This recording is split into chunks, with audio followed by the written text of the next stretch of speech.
மதுரை கவி சுவையேன் 907வது படைப்பு.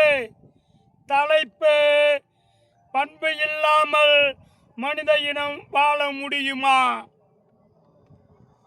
இனி கண்ணியமும் புண்ணியமும் தினம் தினம் கேள்விக்குறியாய் வரும். இது மனிதனை எங்கு கொண்டு செல்லும்? இதனால் மனித இனம் அழிவை சந்திக்க நேரும். என்னடா மாணவனே உன் மனநிலை? வகுப்பிலும் தொடரும் பிரிவினை. இதற்காகவா கற்கிறாய் கல்வியினை? இனி எப்போது பெறுவாய் கல்வியின் பலனை? மாணவனே, கல்வி கற்றுக் கொடுக்கவில்லையா பண்பினை?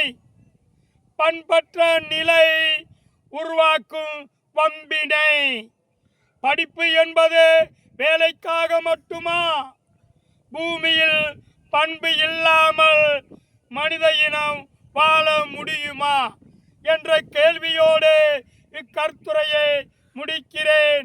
பார்க்கும் விழிகளுக்கும் கேட்கும் செவிகளுக்கும் என் தமிழால் நன்றி.